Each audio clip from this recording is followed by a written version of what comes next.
Lorsque l'actualité s'affole, suivez le point sur Métropole.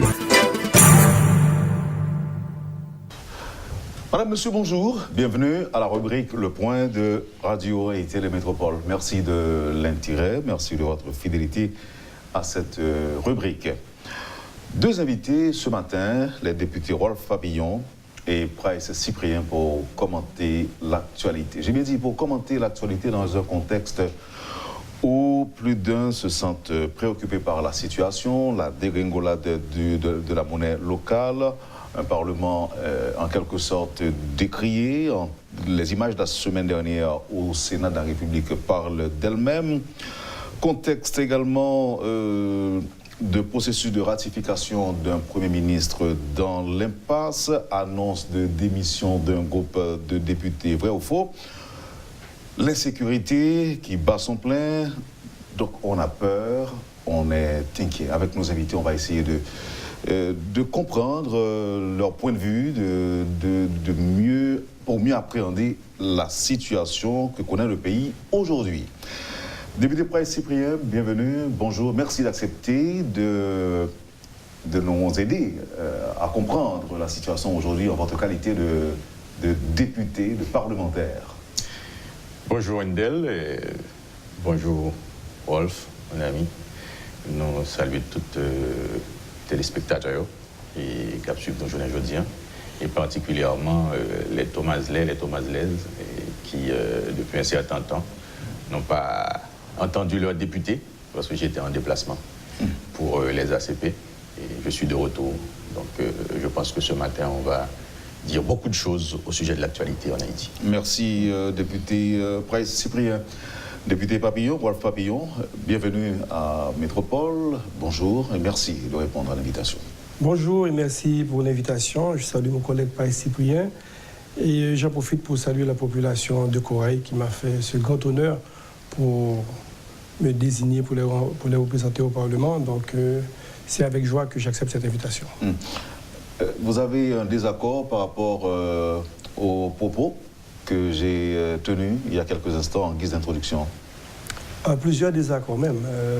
Le premier, c'est au sujet du groupe de députés qui menacerait de démissionner. Moi, je pense que tout d'abord, il faut dénoncer un immense mensonge.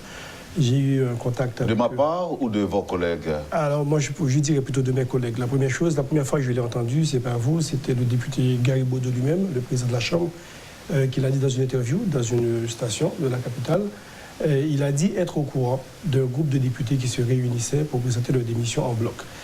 La première chose qui a attiré mon attention, c'est la difficulté qu'il y a de réunir 72 députés par les temps qui courent. Donc ça montre déjà l'improbabilité de la chose. Et la seconde, c'est que je pense que les députés n'ont pas de porte-parole. Et moi, si je devais choisir un porte-parole, ce serait certainement pas Gary Baudot. Et je pense que... Pourquoi que vous l'ayez élu? Non, je n'ai pas élu Gary Baudot. Je suis parmi les députés qui ont voté contre Gary Baudot, puisque je n'étais pas content de sa gestion de la Chambre des députés, de sa gestion opaque de la Chambre des députés. Et je savais qu'on en arriverait là à la fin de ce mandat, mais même si on a essayé, le collègue Price également a essayé d'exiger un rapport sur sa gestion de la Chambre des députés, on n'a jamais eu. Mais évidemment, en bas, c'est la loi de la majorité. Nous avons dû... Et vous ne faites pas partie de la majorité? Non, moi je suis de l'EPAN. C'est une majorité relative, on va dire. Comment vous pouvez démentir Gary Baudot si vous ne faites pas partie de la majorité? Pour plusieurs raisons. La première chose, c'est que, comme je vous dis, l'improbabilité d'une telle rencontre. Et la seconde, parce que n'oubliez pas quand même que je suis un membre dissident de l'APR. Donc tous les membres de l'APR sont quand même des amis, des gens avec qui j'ai travaillé pendant de longues années. Et là, j'ai appelé.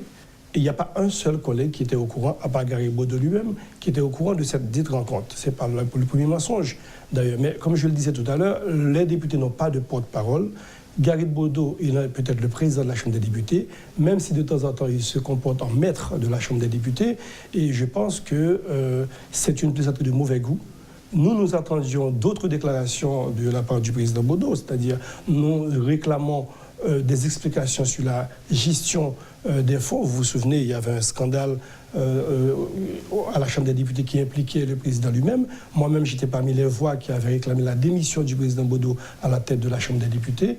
Et je n'ai pas été écouté. Et là, aujourd'hui, nous sommes de plus en plus nombreux à vouloir la destitution de Gary Bodo parce que non seulement nous estimons qu'il ne fait pas honneur à la Chambre des députés, mais la Chambre est dysfonctionnelle en soi. On ne va pas faire le procès de Gary Bodo à cette émission. Je précise rapidement. Alors, j'ai parlé tout à l'heure de désaccords éventuels ou probables aux propos que j'ai tenus en guise d'introduction à l'émission, à la rubrique Professeur Cyprien, et l'annonce de démission d'un groupe de députés. Est-ce que vous avez un désaccord par rapport à ce que j'ai dit? Ben, je pense que majoritairement, on est tous en désaccord avec ce point. Sur ce point-là. Parce que moi, j'étais en mission à Paramaribo pour les ACP, parce qu'on était en train de réunir les ordonnateurs régionaux des ACP, c'est-à-dire de la Caraïbe. Donc on était en réunion, je ne saurais être présent en Haïti au même instant pour avoir une réunion avec un certain nombre de députés pour demander la démission en bloc de la Chambre des députés. Donc j'étais absent. Précisons, député, vous faites partie de la majorité. Et je fais partie de la majorité de l'APR, je suis membre de l'APR, mais je pense que l'utilisation de l'expression majorité tout à l'heure par mon ami Wolf Papillon avait une autre consonance. Et en somme, au sein de la Chambre des députés, il y a 3 blocs. Parce qu'on a tendance à ajouter présidentiel après, non? Ça? Non, non, non. La majorité, ça se constitue et ça se change. Vous voyez, c'est un petit peu ça, au gré de certaines volontés. C'est dynamique. Et c'est très dynamique. Et je pense que Bodo peut se créer une majorité quand il veut, et par ses moyens. Donc c'est pour cela que la frontière entre majorité et majorité est vraiment très, très fine. Donc, passer d'une majorité à une autre, c'est une stratégie de parlementaire.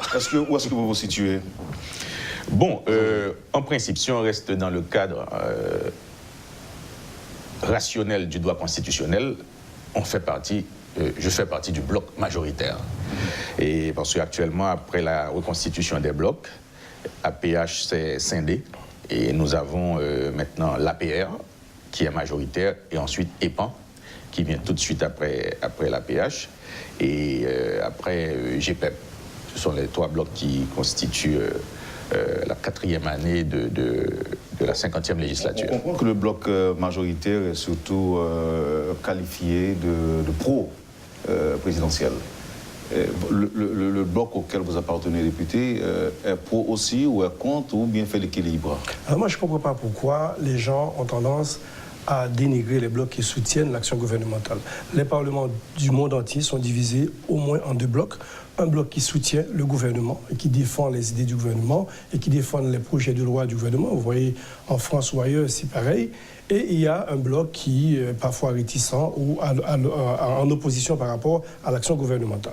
Donc moi, je n'ai absolument aucune pudeur à dire que je soutiens l'action de Jovenel Moïse et de dire que même si je ne suis pas du bloc majoritaire APR, parce que je n'ai pas aimé la gestion du bloc par le directoire de ce bloc, et donc je suis parmi les initiateurs du mouvement EPAN, qui se voulait un bloc d'équilibre. Évidemment, à l'intérieur de l'EPAN, on trouve des députés qui sont proches de la présidence, comme moi, et il y a d'autres députés, eux, qui étaient dans l'opposition et qui sont avec nous, et on a parfois des débats contradictoires, à l'issue desquels on décide d'appuyer l'action gouvernementale ou d'être contre.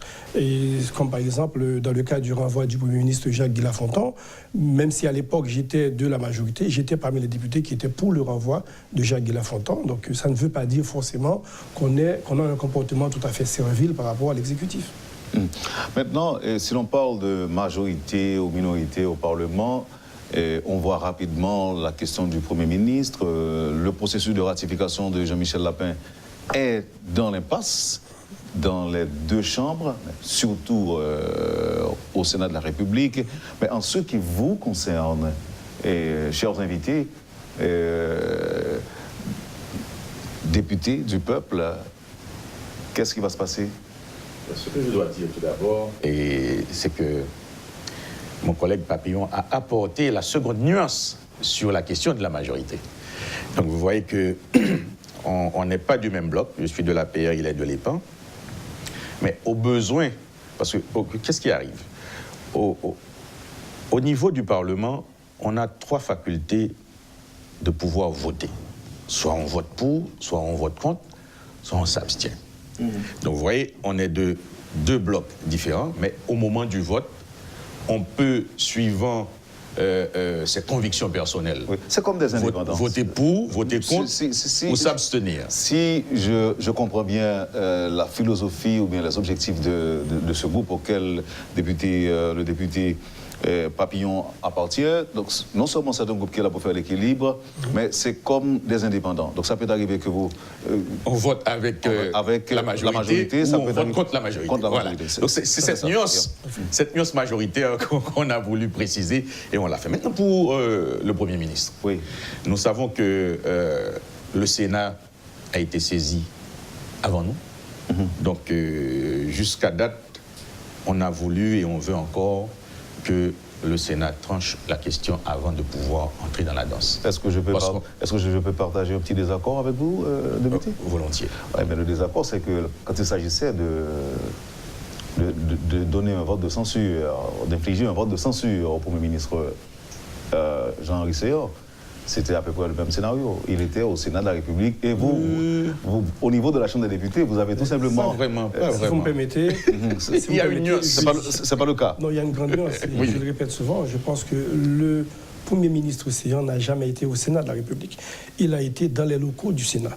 Le Sénat de la République est constitué, selon l'article 116 de notre Constitution, lorsqu'il y a une majorité de sénateurs ou de députés, ou de sénateurs, réunis, donc il y a un quorum constaté. Il y a l'acceptation. qu'il a été invité. Non, mais ce qu'il faut dire, il faut apporter cette précision, Wendell. C'est qu'il a été... Avant la précision, il a été invité après. Au Sénat de la République, je pense qu'il a été... Bon, j'étais aux ACP en Roumanie à cette époque. Il a été invité le 22, quelque chose de ce genre, au Sénat. Et la Chambre des députés l'a invité le 20. Mais la veille... Il y avait une course. La veille, les sénateurs ont changé leur invitation pour pouvoir l'accueillir avant les députés. Donc il y a eu, je dirais, un jeu de coquins. Entre qui et qui? Entre le Sénat et la Chambre des députés. Et la Chambre des députés, c'est la politique. La Chambre des députés a eu gain de cause. Alors pourquoi le même scénario ne peut pas être reproduit aujourd'hui? Écoutez, il n'y a aucune loi dans notre Constitution ni dans le règlement intérieur des 2 chambres qui empêche. Nous pensons juste qu'il est de bon ton que lorsqu'une chambre est saisie d'un dossier, qu'on laisse cette chambre épuiser le dossier avant de s'en mêler. Mais c'est écrit nulle part que ça ne se fait pas. C'est juste une question, j'ai envie de dire, d'élégance. OK. Et en tant que parlementaire, élégance parlementaire, je dirais. Mais maintenant, qu'est-ce qui va se passer? Est-ce que vous allez laisser le dossier traîner au Sénat de la République ou bien est-ce que vous allez quand même tenter de demander au président de la Chambre basse d'inviter le Premier ministre à la Chambre des députés? Moi, je pense qu'il ne faut pas confondre le processus de renvoi du Premier ministre et le processus de ratification du Premier ministre. Dans le premier cas, il suffit de l'avis d'une seule des 2 chambres pour trancher, dans le cas du renvoi du Premier ministre. Dans le cas de la ratification du Premier ministre, les 2 chambres doivent avoir l'aval, donc l'avis favorable des 2 chambres. C'est-à-dire même si le Premier ministre se fait inviter par la Chambre des députés et aurait trouvé j'ai envie de dire, l'approbation de cette chambre, cela ne lui permet pas d'avancer plus que ça. C'est-à-dire qu'il est toujours au même point. Tant que le Sénat ne donne pas son mot, on n'avance pas. Donc on n'est pas là dans la possibilité ou non d'être ratifié par la Chambre des députés ou par le Sénat. Donc c'est pour ça, pour moi, c'est une démarche inélégante que d'inviter le Premier ministre avant que le Sénat ait tranché. Maintenant, qu'est-ce qui va se passer selon vous, messieurs? Bon, moi je pourrais dire, je vais dans le même sens que Wolf Papillon. Et on va, dans une certaine mesure, attendre que le Sénat tranche. Et pour combien de temps? Non, mais on va attendre que le Sénat tranche. Mais si le Sénat n'arrive pas à trancher, on est obligé réunir au plus vite la Chambre des députés et prendre une décision à la majorité. Donc là, ce qui arrive, c'est qu'on ne peut pas décider de par nous-mêmes, mais la majorité peut décider de faire quelque chose. Et dans jusqu'à présent, dans l'état actuel des choses... Jusqu'à présent, on veut laisser le soin au Sénat parce qu'il y a une séance en continuation pour pouvoir apprécier la politique générale du Premier ministre. Je dis apprécier parce qu'ils peuvent voter pour ou contre. Ils peuvent voter une motion ou bien ils peuvent accepter que le Premier ministre continue son chemin. Donc on attend, on ne va pas laisser la nation pendante aux lèvres des sénateurs. Donc on attend dans un délai raisonnable. Au cas où ça ne peut pas se faire au niveau du Sénat, on sera obligé de se réunir à la Chambre des députés et pour pouvoir agir. Mais dans l'état actuel des choses, où tout semble opaque, quels sont, selon vous, les scénarios possibles? Bon, en principe, il n'y a pas d'autre choix. C'est soit on vote le PM, on le ratifie, ou bien on le renvoie. Il n'y a pas trois voies, il n'y en a que deux. Donc là... vous pensez qu'une telle séance pourra avoir lieu à la Chambre des députés?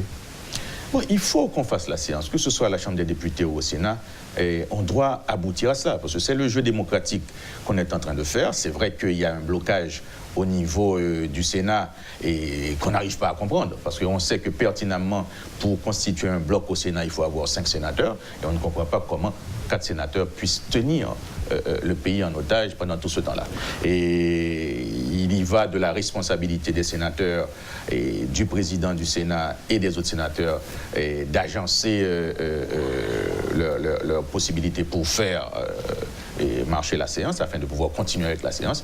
Mais pour l'instant, nous, on attend soit la ratification du PM, ou bien si le Sénat renvoie le PM, donc on n'aura plus à intervenir en tant que chambre des députés. Député Papillon, vous avez vu les images de la semaine dernière, les images de mise à sac du Sénat de la République, vous les avez vues?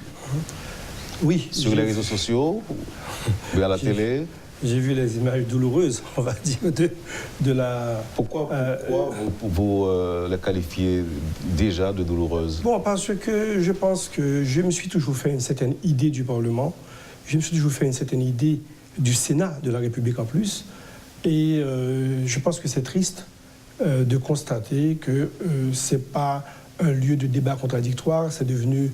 un lieu où on risque de s'empoigner à tout moment. La jungle. Il a une espèce de jungle, et je pense que ça ne fait pas honneur à notre démocratie. Et je pense que depuis 1806, de la création du Parlement haïtien, d'abord le Sénat et puis après les deux chambres avec Pétion, et je pense que le Parlement haïtien est au plus bas de son prestige. Et je pense qu'il y a des corps qui ne fonctionnent, qui n'existent, qui ne trouvent leur autorité que dans leur prestige. Et lorsque le prestige d'un Parlement est attaqué, comme ça a été le cas pour l'armée d'Haïti, on a vu tout de suite ce qui s'en est suivi.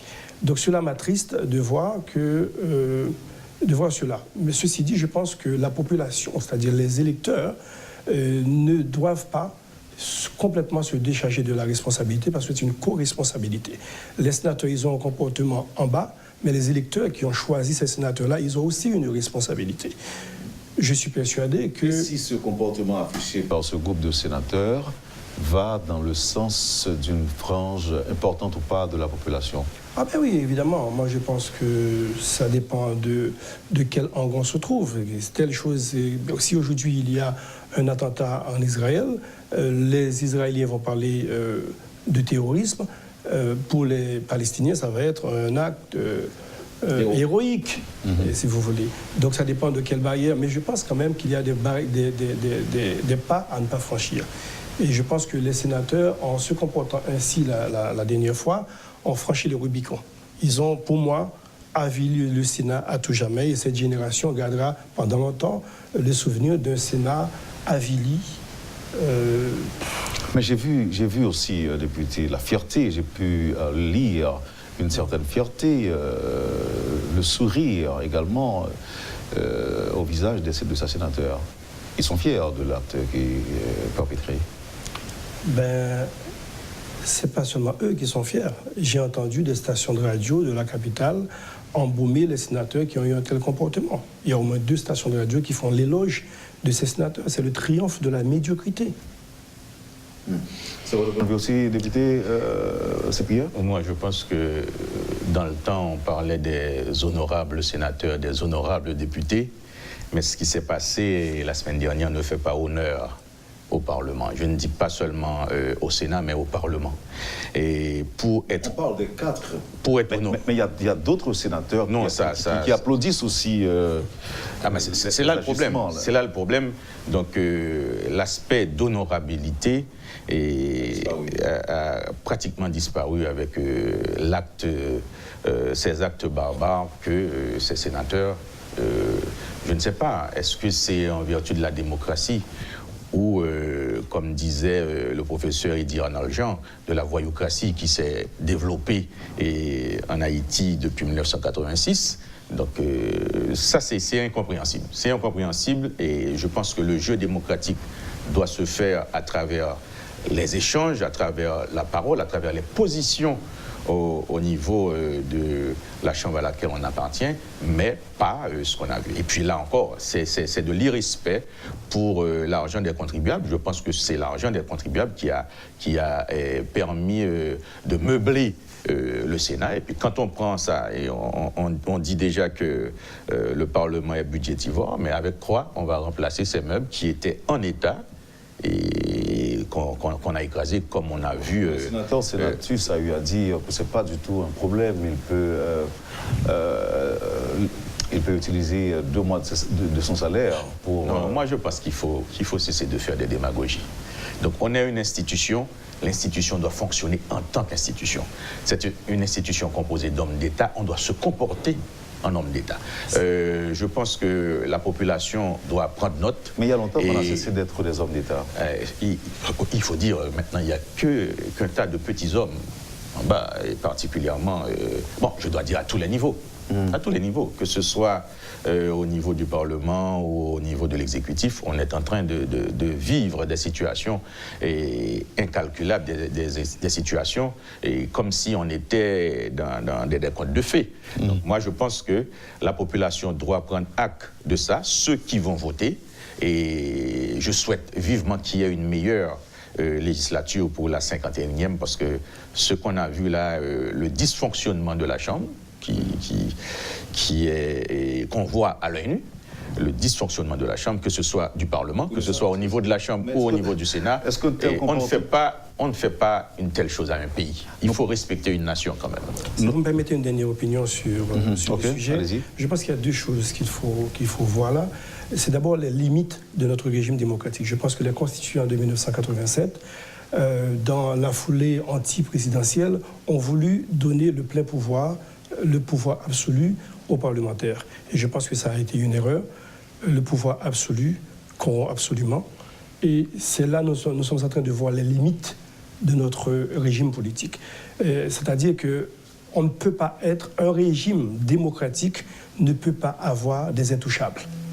Et là, nous sommes en présence d'intouchables, des gens que ni la police... Oui, mais ce n'est pas la démocratie qui est responsable. Peut-être la démocratie à l'haïtienne qui serait responsable de tout cela.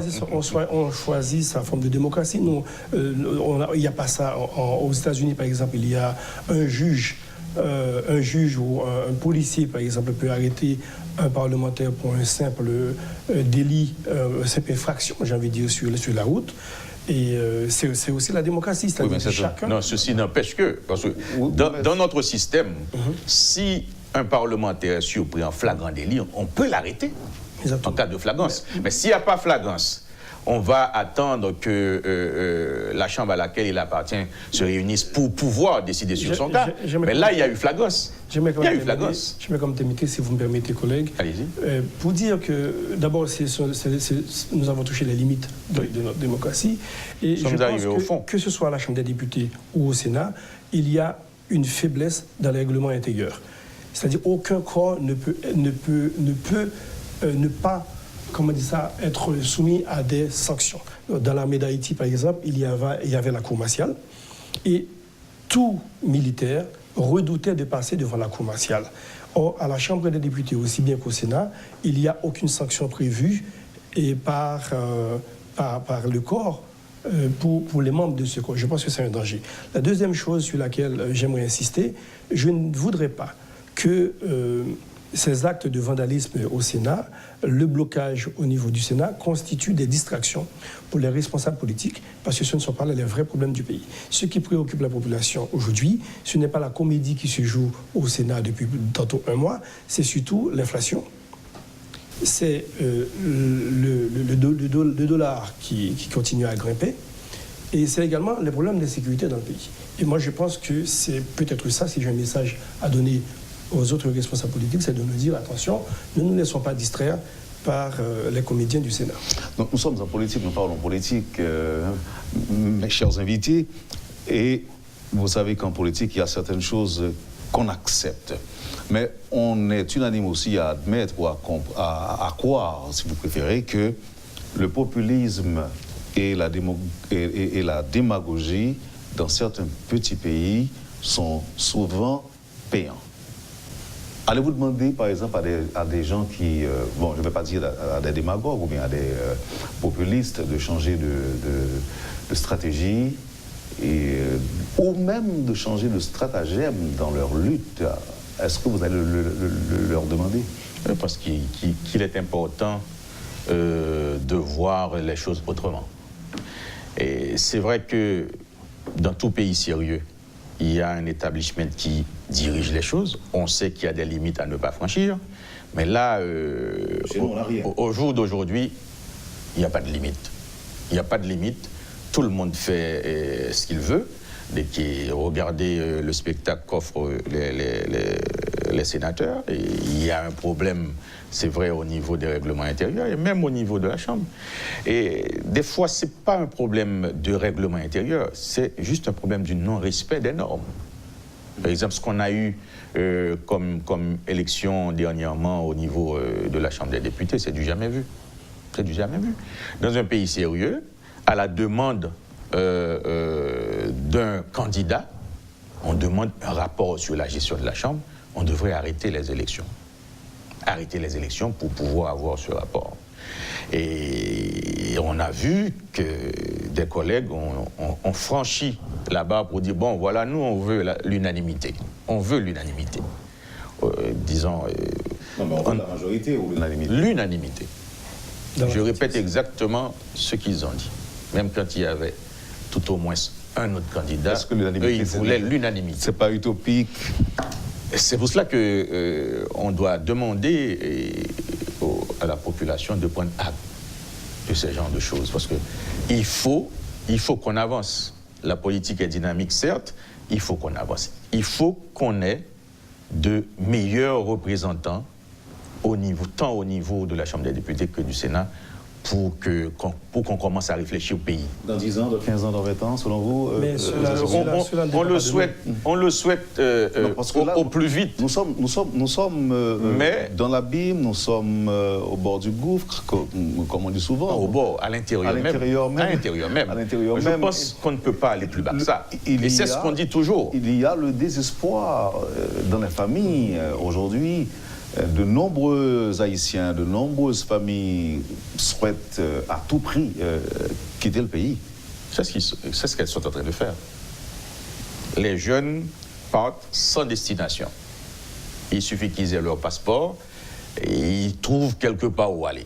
Que ce soit au Chili, en République dominicaine ou partout. Ne partent pas lorsque partout on a des marchands de désespoir. C'est-à-dire, quand on écoute la radio ou la télévision, le message qu'on envoie, c'est que le pays n'a pas bon, le monde n'a pas qu'à manger, insécurité. Encore au niveau des réseaux sociaux. Je suis désolé. Vous n'allez pas dire le contraire vous-même. Non, je suis désolé.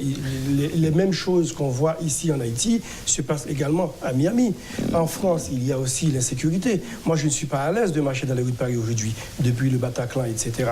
Mais est-ce que les radios parisiennes, est-ce qu'elles font ce travail de saper le moral des citoyens, à leur dire, si à Miami, par exemple, il y a une ville de haute criminalité. On va trop loin, nous autres en Haïti. On va trop loin. Si les radios de Miami n'arrêtez pas à chaque fois de dire quel crime a été commis, qui a été kidnappé. Oui, mais les Haïtiens qui ont les Haïtiens qui peuvent intervenir dans les médias font exactement la même chose que des intervenants ici, en Haïti. Ils font la même chose. Ils médisent également d'Haïti à l'étranger. Là, je vous parle des Haïtiens. Mais l'étranger, lui, qui est dans son pays, qui veut protéger son pays, ne va pas dire n'importe quoi. Voilà.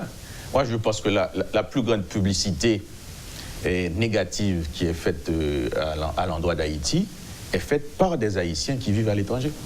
Donc c'est un pays dans lequel on ne doit pas retourner. Et nos dirigeants aussi, nos chers députés, ne font rien pour changer l'image. Ministres et autres, premiers ministres. Ne font rien, nos dirigeants ne font rien pour changer l'image. Le flanc à ça aussi.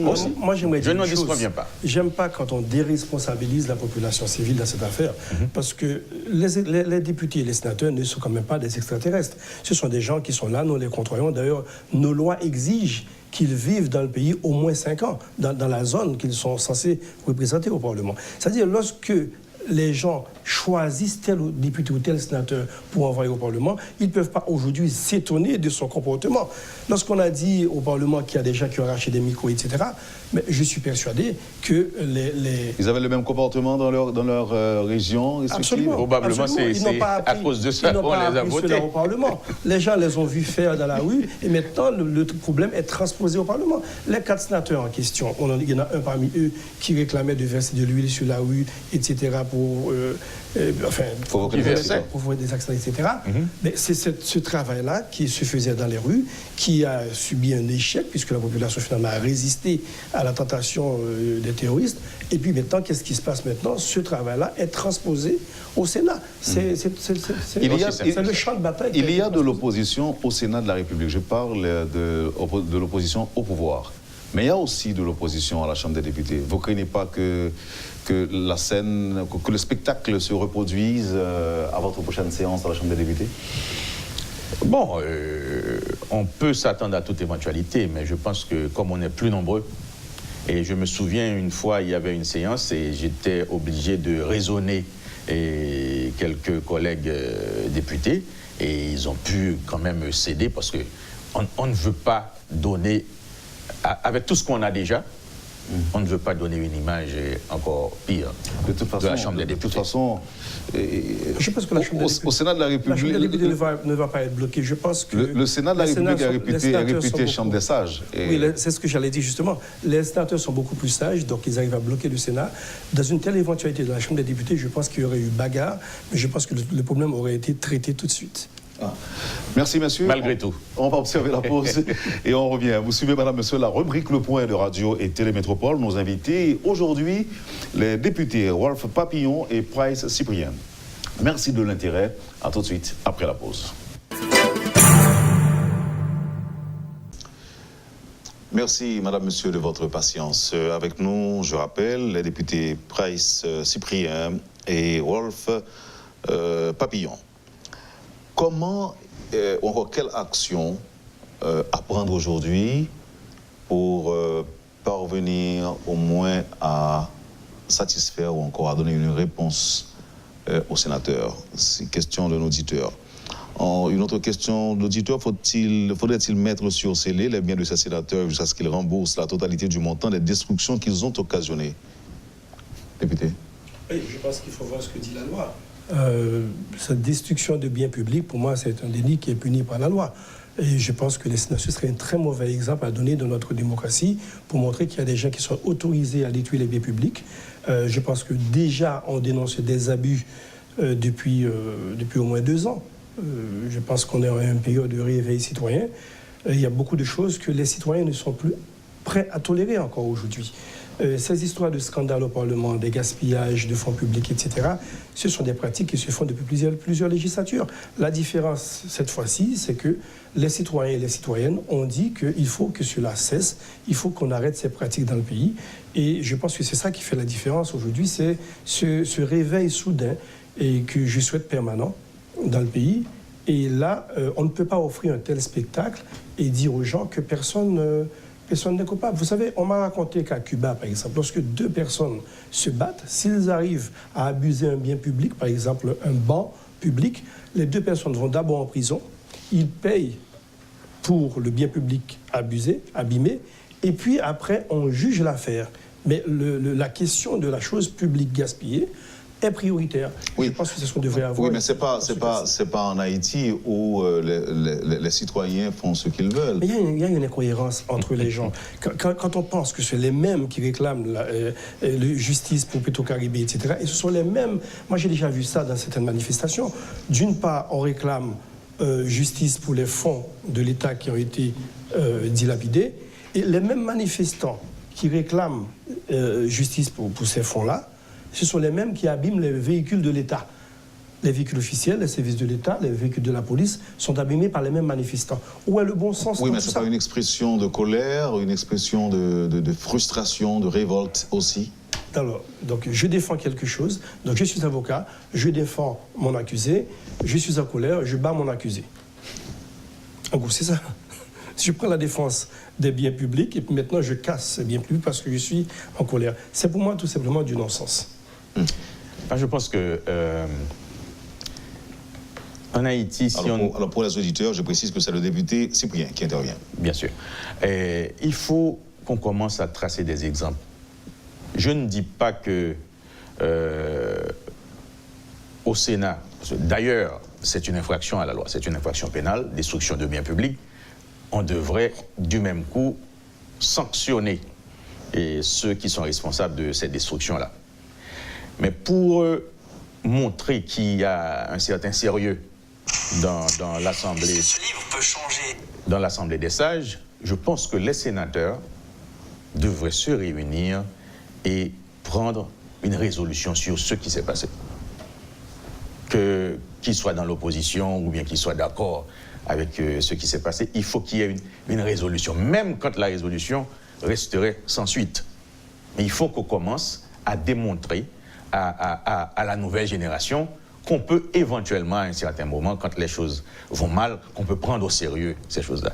Il faudrait une résolution des sénateurs et dire que voilà, on condamne ce qui s'est passé et puis on laisse ça, même si ça reste dans les tiroirs, pour la postérité. Un jour, on dirait que, bon, voilà, les sénateurs n'étaient pas tous d'accord de la scène qui s'est déroulée il y a quelques jours au Sénat. Moi, je pense qu'il est important de le faire. C'est pas au Parlement dans sa globalité de le faire, mais le Sénat doit prendre ses responsabilités parce qu'ils sont des sénateurs, ils sont payés par les contribuables, ils doivent démontrer que le président même du Sénat doit démontrer qu'il est en train de faire des choses sérieuses à la tête du Sénat. Alors, il faut aussi souligner que c'est quelque chose d'inédit dans notre histoire.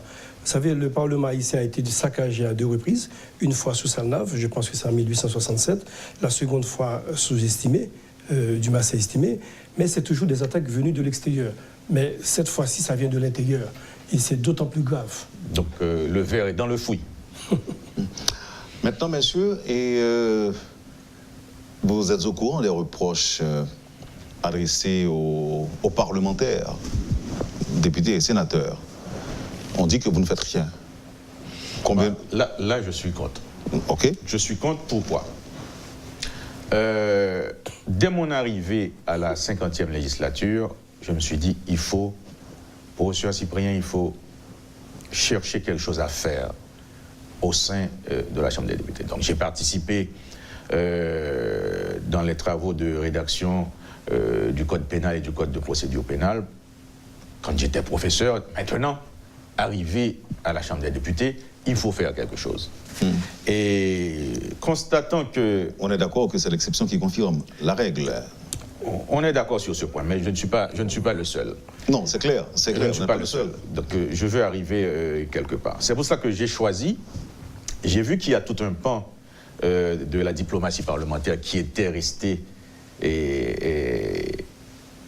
incompréhensible pour les parlementaires. Je me suis dit, bon, député Cyprien, vous allez embrasser la diplomatie parlementaire. Et en embrassant la diplomatie parlementaire, dans un premier temps, j'étais très critiqué, disant que c'est l'affaire de Cyprien.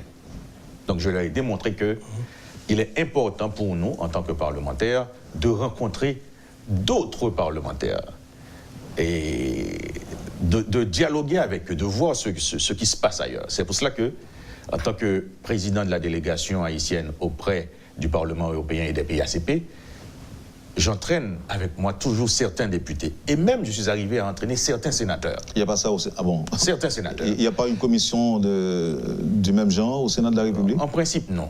En principe, non. Parce que globalement, au niveau des ACP, on travaille avec les députés.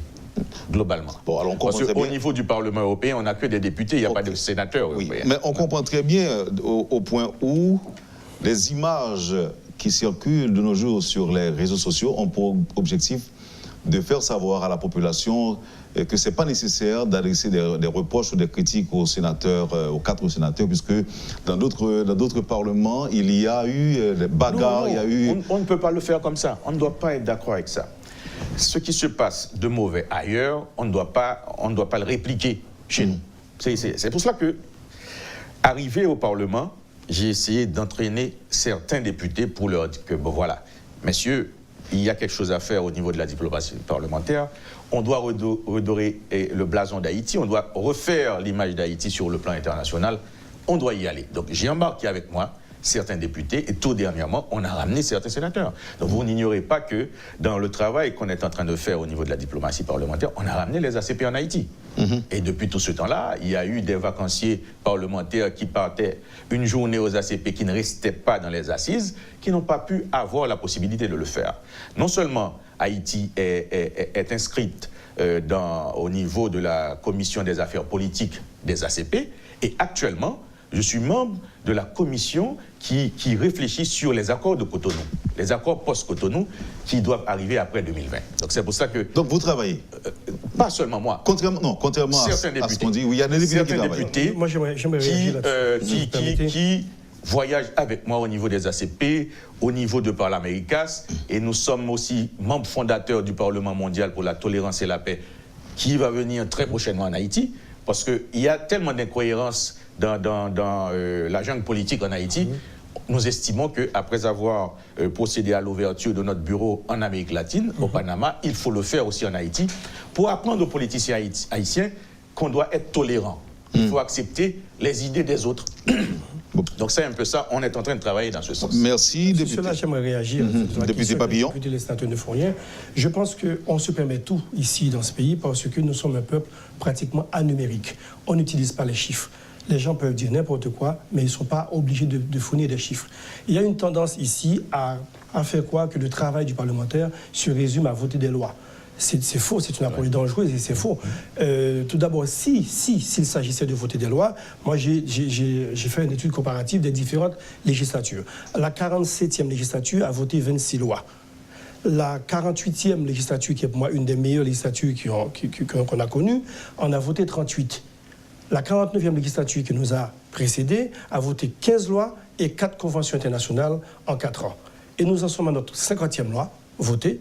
Et donc, c'est-à-dire, et plusieurs conventions internationales. C'est-à-dire, si ça devait se résumer en termes de lois votées, la 50e législature est de loin la plus productive des législatures, et je viens de donner les chiffres. Ceci dit, moi je pense que lorsque nous travaillons sur une loi, et pour finir, on rejette cette loi, c'est tout aussi valable que si on avait... C'est un vote. C'est un vote. C'est un travail. Maintenant, je suis persuadé que si vous allez à Corail, dans la Grand'Anse, et vous dites à mes mandants que le député ne fait rien, il va vous rire au nez.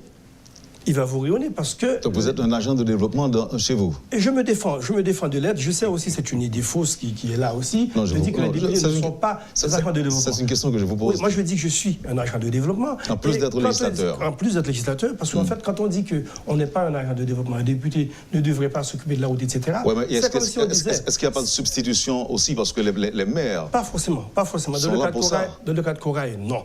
Et moi, ce que je dis, c'est que c'est comme si on disait, il y a quelqu'un qui est indisposé, qui a un problème, vous n'êtes pas médecin, ne regardez pas cette personne. Continuez votre chemin, vous n'êtes pas médecin. C'est la même chose. Alors, j'ai une commune où il y a une carence d'eau potable, il y a des problèmes d'infrastructure routière, il y a des problèmes au niveau de l'hôpital de Corail. Je suis la seule voix autorisée capable de convaincre un ministre d'attirer l'attention de l'État central sur ma commune, puisque ce ne relève pas Oui, mais la finalité est surtout électoraliste. C'est pas véritablement pour... Non, la finalité... Vous savez, il y a quand même une grande disparité entre ce que la Constitution nous invite à faire au Parlement et les attentes de nos mandants.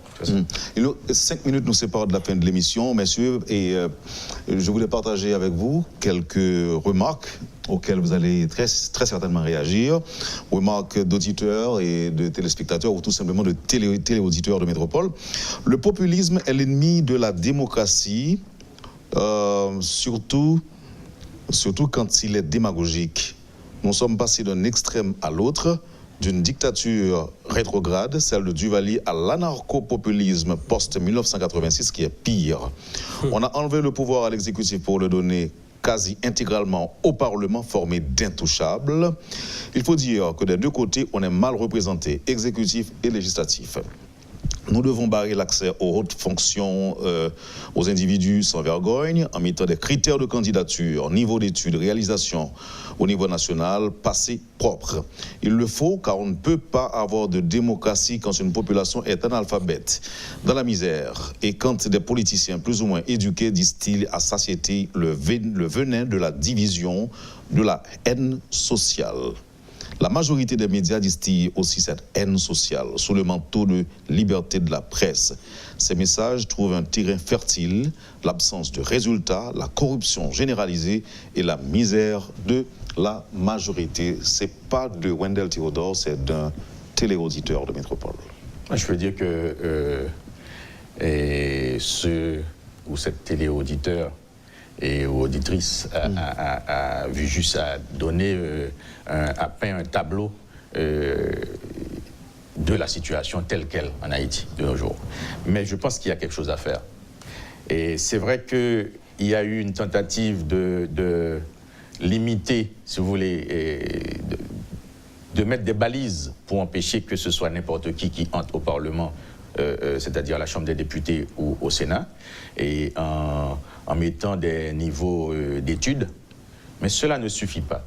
Bon, le peuple, c'est un peuple qui vautre dans l'ignorance. Moi, je pense qu'il faut investir dans l'éducation. Il faut investir dans l'éducation parce que dans tous les pays sensés du monde, où il y a un niveau raisonnable dans l'éducation, on n'a même pas besoin d'aller dire que bon, pour être député, il faut avoir une licence pour être sénateur. Donc il faut investir globalement dans l'éducation, parce qu'on sait qu'au niveau des partis politiques et même au niveau du Parlement, et les gens ne vont pas vraiment, les députés que nous sommes, pour la plupart, ou même pour la majorité, ils ne vont pas voter une loi où on dit que pour être député, il faut avoir une licence. Même si on dit pour être député, il faut avoir le bac, je pense qu'ils ne vont pas être d'accord, puisque c'est la population qui vote. Mais ceci n'empêche pas cela. Moi, je suis en train de travailler sur une proposition de loi pour demander de mettre des balises dans ce désordre généralisé. De dire que, bon, voilà, il faut avoir une certaine moralité pour atteindre tel ou tel poste, pour être député ou sénateur. Et moi, je pense qu'il faut oser... Mais la Constitution aussi. Il faut oser actuellement pour mettre des balises un niveau d'éducation. Un niveau d'éducation. Donc on va en discuter au niveau de la majorité au sein de la Chambre des députés pour voir est-ce qu'on va mettre le bac, la licence ou même autre pour être député ou pour être sénateur. Parce que le spectacle qu'on a vu là, c'est du jamais vu. Député Papillon. Ma réaction par rapport à cette personne dont j'ignore l'identité, je pense qu'elle a parlé d'or, mais il y a une question quand même qu'elle a soulevée à travers son petit texte, c'est est-ce que la démocratie est compatible avec une population analphabète? Et c'est la grande question que les gens se posent. Est-ce que les gens qui ne savent ni lire ni écrire sont capables de choisir juste? Et je pense que c'est un grand débat. Et je me permets seulement de signaler que les gens qui causent le plus de dégâts, qui font le plus de mal, le plus de tort à notre pays, ce ne sont pas les analphabètes. Ce n'est pas le peuple, si on peut l'appeler ainsi. Et je pense que les gens les plus lettrés, qui viennent des plus grandes universités du monde, qui sont au pouvoir comme nous, ce sont eux qui dilapident les fonds, ce sont eux qui font des malversations dans les biens de l'État. Et donc moi, je conteste cette approche que je trouve d'ailleurs dangereuse. Donc c'est-à-dire que ce serait eux, c'est à eux de donner de prêcher par l'exemple. Notre problème, c'est l'élite. Je pense que nous avons une élite déformée, une élite qui ne travaille pas à la prospérité, à la grandeur de notre nation. Et je pense que c'est là qu'il faut surtout regarder et chercher des solutions. Merci infiniment, messieurs. C'était un plaisir et on est toujours prêt pour revenir sur le point et faire le point sur la situation politique du pays. Entre-temps, vous l'avez fait ce matin. Je dois dire à la population thomazelaise qu'on ne l'oublie pas, la situation de l'insécurité, nous sommes en train de l'adresser au plus haut niveau avec le DGPNH pour voir dans les prochaines semaines, avant la fête de Sainte-Anne, on doit apporter une solution à l'insécurité qui traverse la commune de Thomazo. Et votre commune, c'est... Je viens de Kouraï. L'une des plus belles communes. Et ça se passe comment chez vous? Chez moi, c'est très calme, c'est bon. Je pense que l'élite, justement, faut pas le dire fort. A assumé ses responsabilités. Faut pas le dire trop fort. Nous ne pouvons pas les fort.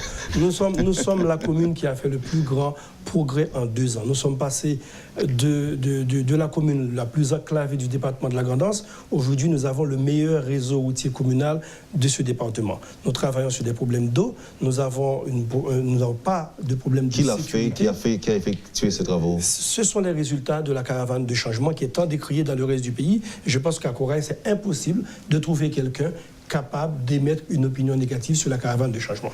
C'est vraiment quelque chose qui a apporté un bien-être tant au niveau des logements sociaux. Des dizaines de maisons ont été construites. Et pourquoi c'est possible chez vous? C'est la même chose ailleurs? Moi, je pense que je prends ma responsabilité. Je pense que ce serait de la lâcheté de ne pas dire le bien. Je pense ici exprimer la reconnaissance, c'est-à-dire de mes mandants, en disant que la caravane de changement travaille à Kouraï. Et je mets un défi quiconque qui pense le contraire à aller faire une entrevue sur place pour voir les résultats. Et la caravane n'est pas chez vous à Thomazo, député? La caravane est actuellement à Corny-en-Gambois. Résultat. Et on espère qu'avec la route qui va jusqu'à la frontière, on espère que la caravane viendra à Thomazo pour faire la route de la ville de Thomazo vers la RN3, la route nationale numéro 3. Mais tout au moins, on a fait, avec l'aide de la caravane, on a réhabilité le centre-ville de Thomazo. Député Wolf Papillon, député Prince Cyprien, merci infiniment, messieurs, d'avoir été avec nous ce matin. Passez une bonne journée. Merci, c'est un plaisir. Vous avez suivi, madame, monsieur, la rubrique Le Point de Métropole. Merci de l'accueil. Passez une excellente journée avec nous et à demain. Lorsque l'actualité s'affole, suivez Le Point sur Métropole.